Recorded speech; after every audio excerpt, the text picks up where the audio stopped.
Welcome to our next chapter in this series. Today, we will talk about how to translate implementation research results into policy and action. This chapter delves into how implementation strategies help use research findings effectively. It also explains how these strategies can overcome barriers and help put knowledge into action for policies and programs. Through this session, you will explore different ways in which implementation research can facilitate policy and practice through knowledge translation. You will be able to describe what it means to turn implementation research findings into policies and actions. Describe knowledge translation strategies for translating implementation research results into policy and practice. Describe examples of knowledge translation activities in implementation research. Describe barriers, interventions, and strategies to promote adoption of evidence from implementation research, demonstrating effective implementation practices. And develop policy briefs for implementation research results. At its core, implementation research is dynamic and adaptive. It is an ongoing process that requires continuous feedback of results back to the team and other stakeholders to address immediate implementation problems and allow for necessary adaptations. Implementation research results should also inform broader and long-term learning and actions. These may encompass scaling up effective interventions, integrating them into existing systems, institutionalizing successful implementation processes and best practices, and translating evidence into policy. Implementation strategies are needed to facilitate the use of implementation research results, both in the short and long term, and can itself be examined through implementation research. This involves clearly defining implementation outcomes linked to impact measures. In this chapter, we explore the connections between implementation research and knowledge translation, pinpointing the role of implementation research in shaping evidence-informed policy. We also delve into the significance of translating implementation research findings into actionable policies, practices, and initiatives, employing strategies to ensure that policymakers, program managers, and other key stakeholders use these results effectively. It's worth noting that implementation research outcomes can amplify the impact of interventions across various levels, be it subnational, national, or global, through knowledge translation approaches.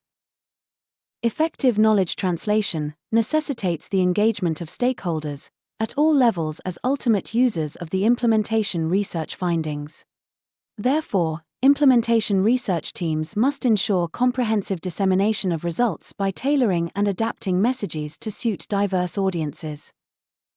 Knowledge translation is about putting knowledge, that is the results from implementation research studies, into action. It is crucial because it can promote efforts to change behavior, practices, and policy. Briefly, there are 3 stages of knowledge translation. Knowledge creation, otherwise known as primary research, is basically the production of scientific results, or the conduct of implementation research studies. Knowledge distillation, the creation of systematic reviews and guidelines, is the next stage. The main objective here is to provide a comprehensive, unbiased, and reproducible summary of the available evidence on a specific research question or topic. The final stage is knowledge dissemination, the targeted distribution of curated information and evidence on interventions and implementation processes. This stage focuses on presenting the results to all different stakeholders in order to put research into action. When considering the phases of knowledge translation, researchers start with identifying which findings, from individual research projects, should be shared. However, these knowledge stages alone do not guarantee the use of knowledge in decision-making processes. For example, there may be a need to adapt specific knowledge to specific contexts and actors, view knowledge translation from the perspective of other actors, for example policymakers, and take into account additional steps preceding decision-making. The knowledge-to-action cycle seeks to address all the steps required for generating knowledge, facilitating decision-making on knowledge use, and translating knowledge into action, mainly from the perspective of an implementation research team. This framework has two interconnected components: the knowledge creation and the action cycle. First, the knowledge-to-action cycle emphasizes the pivotal role of knowledge creation in promoting the application of research and in the knowledge translation process. Knowledge creation in the knowledge-to-action cycle is composed of three phases. These phases are knowledge inquiry, synthesis of knowledge, and creation of knowledge tools. As knowledge is distilled through each stage in the knowledge creation process, the resulting product becomes more synthesized and potentially more helpful to end users. Knowledge inquiry includes the completion of primary research. The synthesis stage brings together the disparate research findings that may exist globally on a topic and attempts to identify common patterns. Systematic reviews are the foundation of most activities related to knowledge synthesis, reflecting that the totality of the evidence should be considered rather than the results of individual studies. This phase is done to make sense of all relevant knowledge products, or knowledge tools, including synopses, practice guidelines, decision aids, and rules, or care pathways. While implementing the knowledge creation phases, the implementation research team could be working simultaneously to ensure that the implementation research results that will be produced and dissemination methods that will be used to distribute these results are well customized to better reach their intended audience. Secondly, the knowledge-to-action cycle also describes the action cycle, which implies 7 integrated steps that are needed to influence action and apply the knowledge from the knowledge creation phases. These dynamic steps include identifying problems to be addressed and reviewing and selecting the appropriate knowledge products for addressing the problem, including implementation research practical guidelines or research findings, and adapting knowledge to the local context. Assessing barriers to knowledge use. Selecting and tailoring implementation of interventions emanating from the knowledge, including enacting implementation strategies to address barriers to knowledge use. Monitoring knowledge use.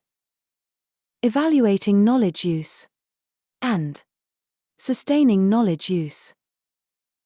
This interactive knowledge-to-action process may also involve setting up clearinghouses of easy-to-access and relevant case studies, systematic reviews, and other publications relevant to the implementation of specific policies. These publications should be packaged to facilitate use in policymaking and learning workshops for decision-makers with researchers to encourage collaboration on finding, appraising, both quality and relevance, and applying implementation research. In summary, this knowledge-to-action process encourages researchers to develop and translate implementation research that targets the current health system's needs in an interactive way. The mechanism to do so is by packaging systematic reviews of relevant, wide-ranging, and high-quality implementation research literature focused on specific recommendations that could overcome the already identified system needs.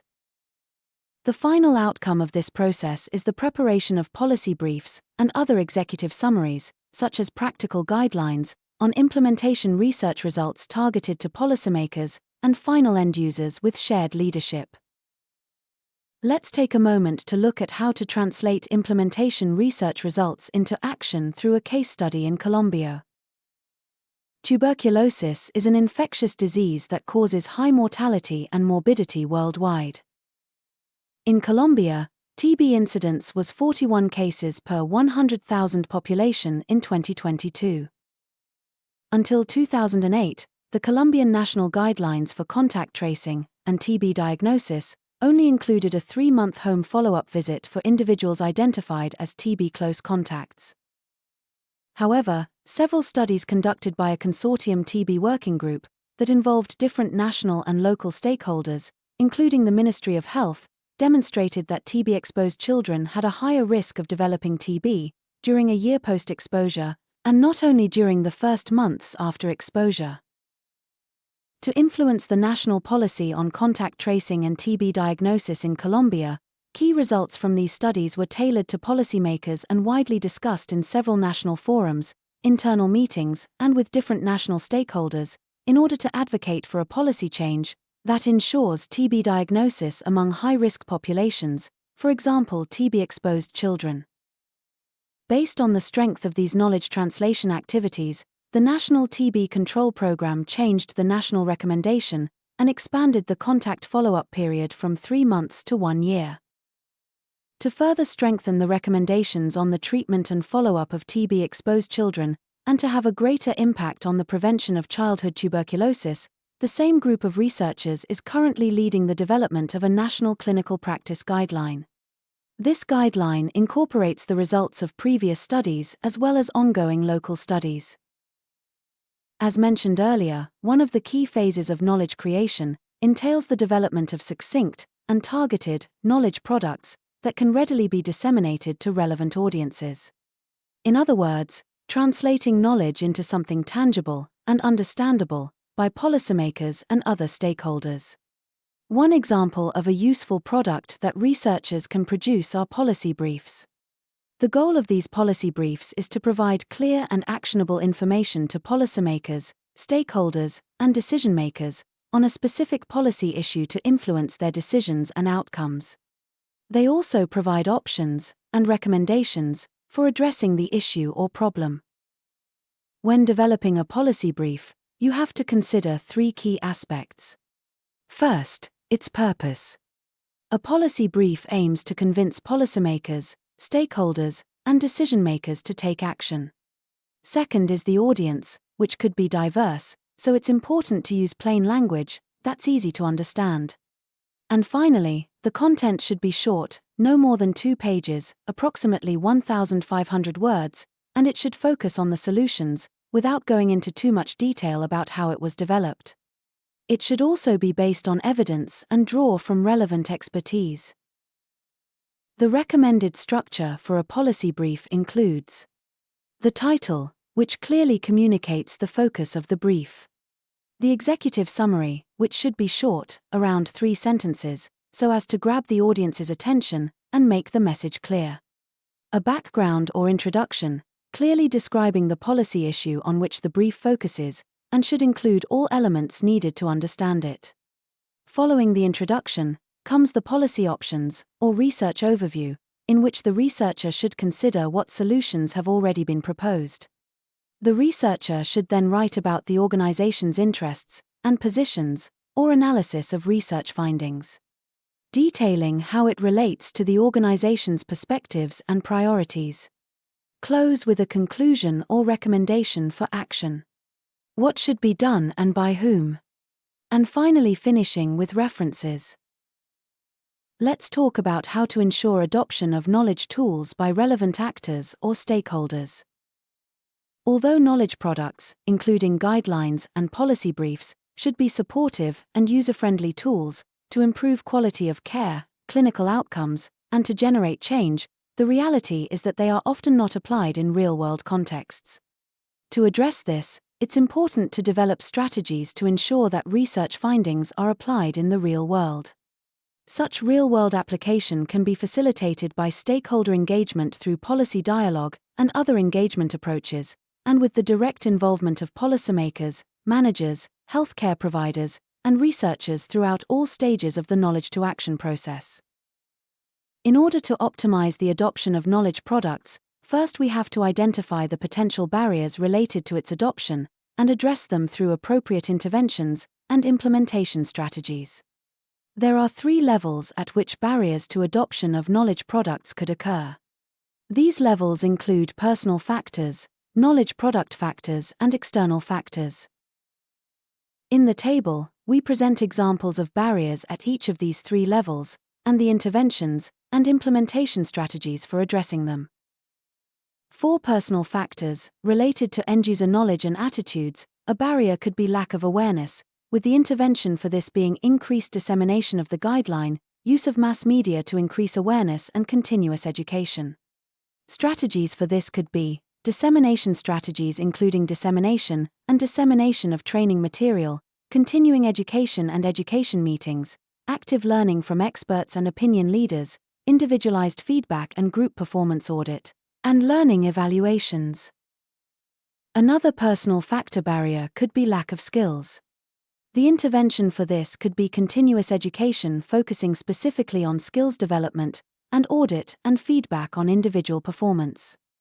The strategies used could be dissemination, educational outreach visits, and individualized audit and feedback. At the knowledge product-related factors level, a barrier could be lack of applicability. The intervention for this could be using tablets, smartphones, and mobiles for the provision of guidelines, and some of the strategies could be to use of methods of evidence-based interventions to develop the products, communication strategies, marketing outreach visits, decision support systems, reminders, and pilot projects. At an external factors level, a barrier could be a lack of collaboration. The intervention here could be improving multi-professional collaboration with other professionals, with strategies including local adaptation, local consensus groups, and incorporating knowledge into established structures. Let's take a moment to summarize what we have learnt in this chapter. Information gathered from implementation research must be translated into policies and actions to achieve change and impact. The knowledge translation framework can facilitate the systematic use of implementation research results by different actors to generate change and impact. The policy brief is an example of knowledge that can be developed through the knowledge translation process to facilitate dissemination and uptake of useful implementation research results to improve policies and practice. There are barriers that could hinder the adoption of knowledge products from knowledge translation processes, and key implementation strategies for addressing these barriers, including communication, dissemination, and educational strategies. That's it for this chapter on translating implementation research results into policy and action. Before you go, take a moment to consolidate what you have learnt by putting it into practice. Download this chapter's supporting resource material and complete the activity there. Once you have completed the activity, please join us for our final chapter of the series, where we will talk about communicating and advocating effectively throughout the implementation research process. Thank you for listening. Join us for the next chapter where we will be describing core elements, or effective ingredients, of evidence-informed interventions.